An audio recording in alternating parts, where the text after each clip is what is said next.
Hello friends, Neha એજ્યુકેટરમાં આપનું સ્વાગત છે। આજે હું તમારા માટે લઈને આવી છું 31 મે 2025 ના અતિ અગત્યના કરંટ અફેર્સ, જે તમારી આવનારી પરીક્ષામાં તમને ખૂબ ઉપયોગી થશે અને ચોક્કસથી એક માર્ક અપાવશે એની હું ગેરંટી આપું છું। તમને સૌને પહેલા તો હું એક રિક્વેસ્ટ કરીશ કે વિડીયોને શરૂઆતથી લઈને અંત સુધી જરૂરથી જોજો, તો જ તમને કન્ટેન્ટ અંગે માહિતી મળશે, નહીં તો તમે ખરેખર વંચિત રહી જશો। જે મસ્ત મજાની રસપ્રદ માહિતી છે એનાથી, અને એકદમ ઉપયોગી ટુ ધ પોઈન્ટ, રાઈટ ને ફ્રેન્ડ્સ? અને તમે આ ચેનલ ઉપર નવા હો, નેહા એજ્યુકેટર ઉપર નવા હો, તો મારી ચેનલને લાઈક પણ કરી દેજો, શેર પણ કરી દેજો, અને સબસ્ક્રાઇબ ના કરી હોય તો સબસ્ક્રાઇબ કરી લેજો, અને બેલ આઇકોન દબાવવાનું ભૂલતા નહીં, જેથી કરીને કોઈ પણ વિડીયો આવશે તો એની માહિતી તમને ફટાક લઈને મળી રહે।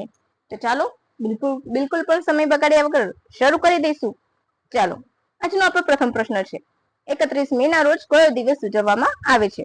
વિશ્વ તમાકુ નિષેધ દિવસ, ઓપ્શન બી ગોવા સ્થાપના દિવસ, ઓપ્શન સી વિશ્વ હિન્દી પત્રકાર દિવસ, કે ઓપ્શન ડી રાષ્ટ્રીય હિન્દી દિવસ? બોલો, તમને સૌને ખ્યાલ જ હશે કે કયો દિવસ ઉજવવામાં આવે છે। બોલો, તો અહીં આપણો જવાબ આવશે ઓપ્શન એ, વિશ્વ તમાકુ નિષેધ દિવસ, રાઈટ? હવે આપણે એના વિશે જોઈશું, રાઈટ? ક્યારથી ઉજવવામાં આવે છે? તો 1988 થી। કોના દ્વારા ઉજવવામાં આવે છે? તો WHO, વર્લ્ડ હેલ્થ ઓર્ગેનાઇઝેશન દ્વારા, રાઈટ?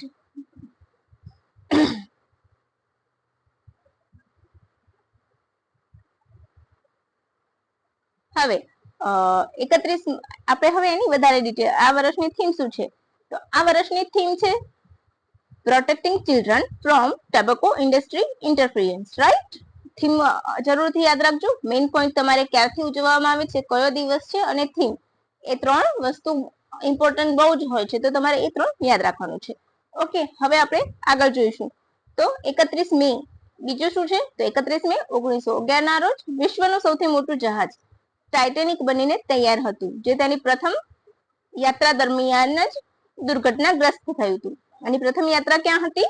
તો 1912 માં ઇંગ્લેન્ડથી ન્યુયોર્ક જતા હિમશૈલા સાથે અથડાયું હતું, જેમાં 2200 થી વધુ યાત્રિકો હતા અને 1500 થી વધુ મૃત્યુ પામ્યા હતા। તો આ બે યાદ રહી ગયું। એ સિવાય તો આ દિવસે 1981 માં ઈસરોએ RS-D1 ઉપગ્રહનું સફળ પરીક્ષણ કર્યું હતું। ક્યાં? તો શ્રી હરિકોટા ખાતેના સતીશ ધવન સ્પેસ સેન્ટર ખાતેથી, રાઈટ? તો ક્લિયર થઈ ગયું તમારા આટલા પોઈન્ટ। હવે આપણે જઈશું ગોવા સ્થાપના દિવસ અને વિશ્વ હિન્દી પત્રકાર દિવસ। તો બંને ક્યારે ઉજવવામાં આવે છે? 30 મે। ઓકે, 30 મે વિશ્વ હિન્દી પત્રકાર દિવસ। કેમ? તો આ દિવસે 1826 માં આ દિવસે 1826 માં કોલકાતાથી દેશનું પ્રથમ હિન્દી ભાષાનું અખબાર ઉદંત માતર કાનપુરના જુગલ કિશોર શુક્લા દ્વારા પ્રકાશિત થયું હતું। એક વસ્તુ આમાં નોટ કરી લેજો કે દર મંગળવારે પ્રકાશિત થતું હતું, બરાબર છે? પછી બીજું શું હતું 30 મે? તો આ દિવસે 1606 ના રોજ અર્જુન દેવ શીખોના કયા ગુરુ હતા? પાંચમા ગુરુ। કયા? પાંચમા ગુરુ હતા।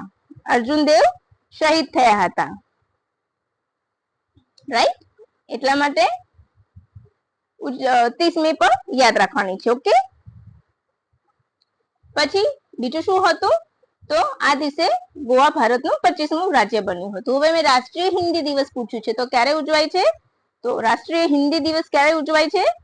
બોલો, 14 સપ્ટેમ્બર। તો તમારા બધા ક્લિયર થઈ ગયા પોઈન્ટ, કે એક પણ મેં તમારા પોઈન્ટ બાકી રાખ્યા નથી, જેથી કરીને તમને કોઈ પણ પ્રોબ્લેમ ના આવે, બરાબર? હવે આટલું તો ખૂબ ડિટેલ તમને ફ્રેન્ડ્સ કોઈ નહીં કરાવે, રાઈટ? તો ખરેખર તમને લાગતું હોય કે મેં મહેનત કરી છે ને, તો એક લાઈક જરૂરથી આપી દેજો। ક્લિયર છે? હવે આગળ વધી જઈશું આપણે। તાજેતરમાં વડાપ્રધાન નરેન્દ્ર મોદી દ્વારા લોકમાતા અહલ્યાબાઈ હોલકરની યાદમાં કેટલા રૂપિયાનો સ્મારક સિક્કો બહાર પાડવામાં આવ્યો છે? બોલો, ઓપ્શન એ 100 રૂપિયાનો, ઓપ્શન બી 200 રૂપિયાનો, ઓપ્શન સી 300 રૂપિયાનો, ઓપ્શન સી 500 રૂપિયાનો? તમને ખબર છે અર્જુન દેવ હરમંદિર સાહેબ બનાવનારા કોણ હતા? તો અર્જુન દેવ, બરાબર છે?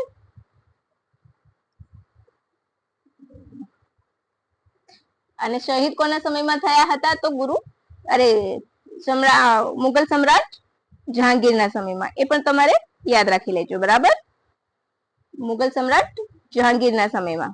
ઓકે, એટલું યાદ રાખી લેજો. હવે અહીંયા આપણો જવાબ શું હશે? તો આપણો જવાબ આવશે ઓપ્શન સી. શું આવશે? Option C.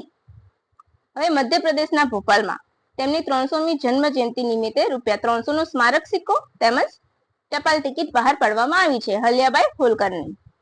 ભારત સરકારનું સંસ્કૃતિ મંત્રાલય, મધ્યપ્રદેશ સરકારના સહયોગ અને કોનું? તો એક સ્વપ્ન દ્રષ્ટા, સુધારક, સાંસ્કૃતિક આશ્રયદાતા અને આદરણીય નેતા લોકમાતા અહલ્યાબાઈ હોલકરની જન્મ જયંતિ ઉજવી રહ્યું છે.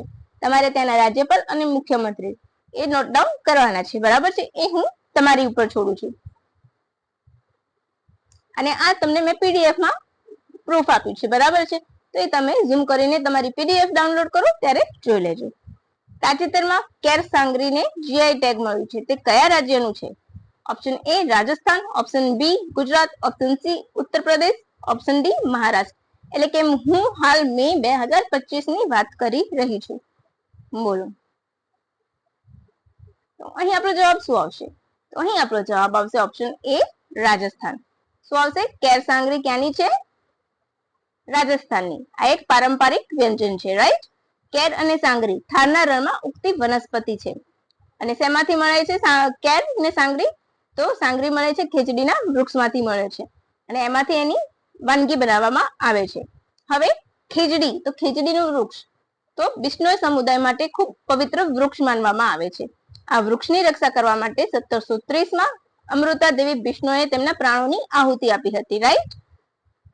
કેમ? તો જોધપુરના રાજા અભયસિંહે ખીચડીના વૃક્ષો કાપવાનો આદેશ આપ્યો હતો, જેની સામે બિશ્નોઈ સમુદાયના અમૃતા દેવીએ વૃક્ષોને વળગીને વૃક્ષોને બચાવ્યા હતા.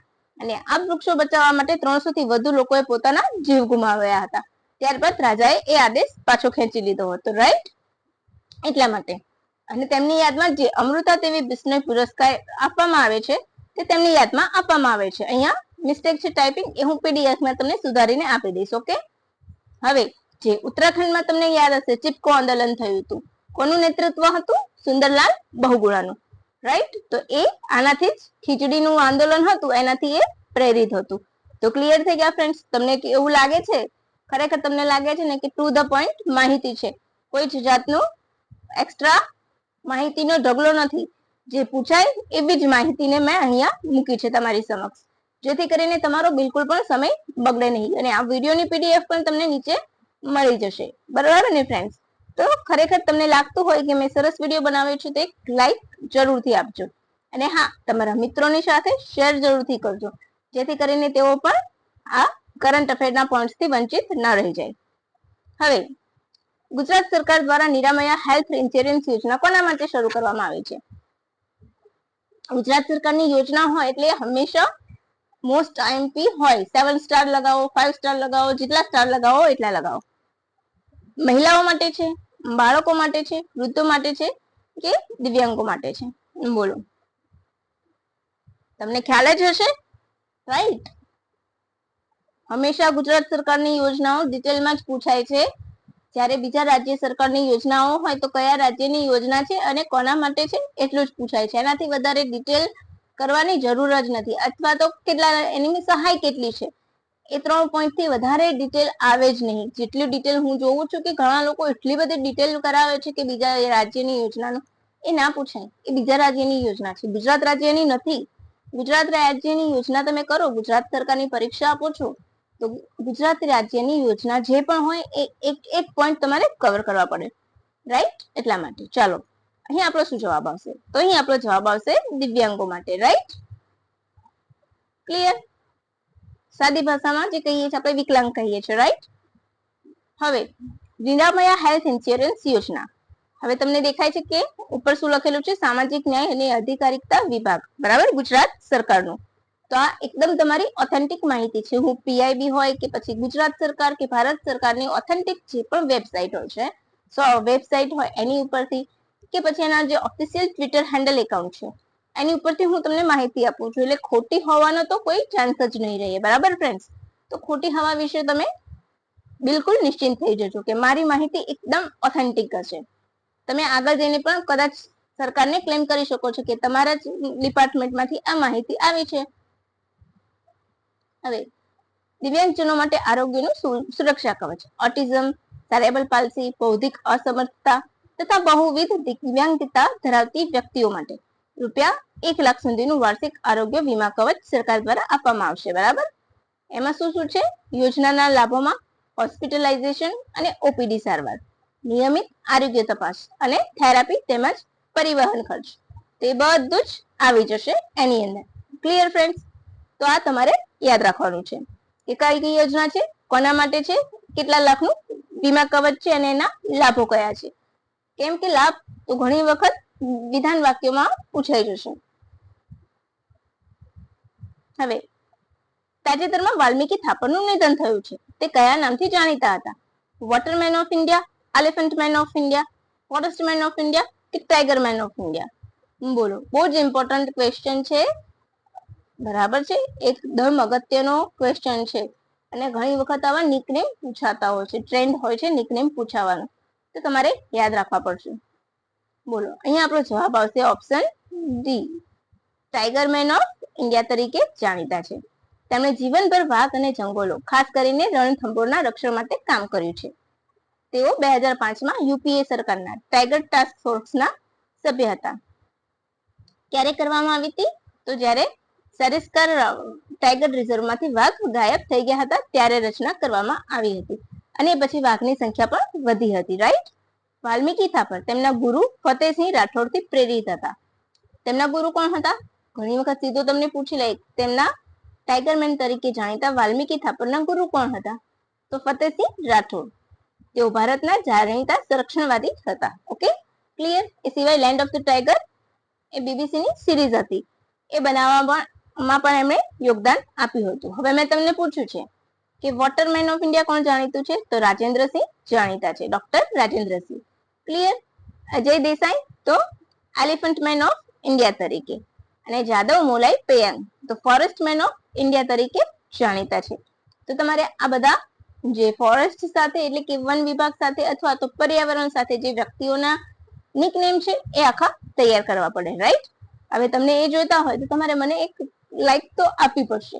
અને હા, પર્યાવરણ સાથે જોડાયેલા દિવસો એટલે કે જે પ્રાણીઓ સાથે ક્યારે કયો દિવસ ઉજવવામાં આવે છે એ તમારે જોઈતું હોય તો મેં એના માટે વિડીયો બનાવેલો છે.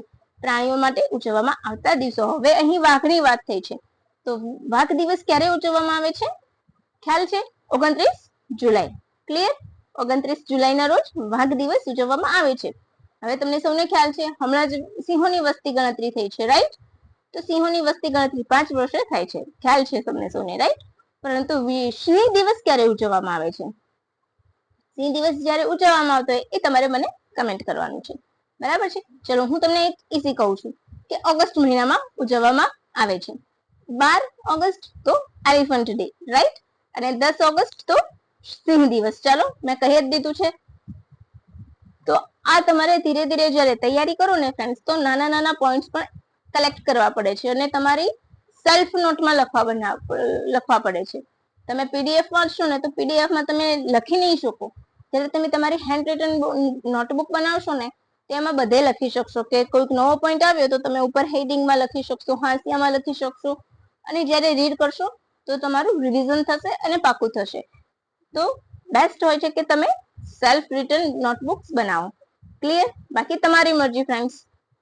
હવે ડીઓજીઈ એટલે કે ડિપાર્ટમેન્ટ ઓફ ગવર્મેન્ટ એફિશિયન્સીના વડા તરીકે એલન મસ્કનો કાર્યકાળ પૂરો થતા રાજીનામું આપ્યું. અમેરિકન સરકાર દ્વારા સ્પેશિયલ કર્મચારી તરીકે, સરકારી કર્મચારી તરીકે ઓકે નિમણૂક પામેલ વ્યક્તિને 130 દિવસ સુધી આ પદ પર રહી શકે છે. એટલે એમનો 130 દિવસનો કાર્યકાળ પૂરો થઈ ગયો છે, એટલે એલન મસ્કે રાજીનામું આપ્યું છે. હવે આપણે ગુજરાતની કામગીરી જોઈશું. ક્યાં? તો ટીબી મુક્ત ભારત અભિયાન હેઠળ શું કહે છે? તો વર્ષ 2015ની સાપેક્ષે 2023માં ટીબીના દર્દીઓના રજીસ્ટ્રેશનમાં 34% અને મૃત્યુ દરમાં 37% ઘટાડો નોંધાયો છે. એટલે કે ગુજરાત અગ્રેસર રહ્યું છે. બરાબર. ટીબી મુક્ત અભિયાનમાં કેન્દ્ર સરકારે ગુજરાતને સ્ટેટ વિથ મોસ્ટ ઇમ્પ્રુવમેન્ટ શ્રેણીમાં પ્રથમ ક્રમાંક આપ્યો છે. એટલે તમારે યાદ રાખવાનું છે, ક્યારેક તમને પૂછે કે કેન્દ્ર સરકાર દ્વારા ટીબી મુક્ત અભિયાન હેઠળ સ્ટેટ વિથ મોસ્ટ ઇમ્પ્રુવમેન્ટ નો દરજ્જો કયા રાજ્યને આપ્યો છે, અને તમને રાજ્યના નામ આપી દેશે. તો કોને આપ્યો છે પ્રથમ ક્રમાંક? ગુજરાતને. બરાબર છે. તો બસ તમારે ફક્ત આ બે વસ્તુ તો યાદ રાખવાનું છે. ઓકે. પછી પ્રત્યેક તાલુકામાં તુરંત મશીન દ્વારા ટીબી નું નિદાન શક્ય બનાવાશે. રાઈટ, આટલું તમારે યાદ રાખવાનું છે. હવે કેન્દ્ર સરકાર દ્વારા ઇન્ડિગો એરલાઇન્સને 3 મહિનાની અંદર તુર્કીએ સાથેના એરક્રાફ્ટ જોડાણને લિસ્ટ નથી અહીંયા, લીઝ જોડાણને સમાપ્ત કરવાના આદેશ આપવામાં આવ્યા છે. કેમ? તો તુર્કીની જે ગ્રાન્ડ હેન્ડલિંગ કંપની હતી શેલ્બી એવિએશન, તમને સૌને યાદ હશે કે આ ક્વેશ્ચન મેં તમને પહેલા પણ કરાવ્યો છે, ની સુરક્ષા સાથેની મંજૂરી રદ થઈ, ત્યારબાદ આ ડિસિઝન લેવામાં આવ્યું છે. તો બસ ફ્રેન્ડ્સ, આજના કરંટ અફેર્સમાં આપણે આટલા જ રાખીશું. ટોપ 5 કરંટ અફેર્સ સાથે સમ ઇમ્પોર્ટન્ટ પોઈન્ટ્સ જે તમારી એક્ઝામમાં વન લાઇનર તરીકે પૂછાઈ શકે છે અથવા તો વિધાન વાક્યમાં પણ આવી શકે છે. તો એ રીતે મેં તમને રેડી કરાવી દીધા છે. અને આ વિડીયોની પીડીએફ જોઈતી હોય તો નીચે ડિસ્ક્રિપ્શન બોક્સમાં તમને મળી જશે. આ સિવાય મેં મારું ટ્વિટર આઈડી પણ અહીંયા શેર કર્યું છે, તો તમે ચાહો તો ત્યાં જઈને પણ મને ફોલો કરી શકો છો. Right friends? અને હા, એક લાઈક આપ્યા વગર જતા નહીં, ખરું ને ફ્રેન્ડ્સ? ક્યારેક એક લાઈક કાપો ને તો પણ મને મજા આવશે. તો બસ friends, thank you for watching my video. Bye friends.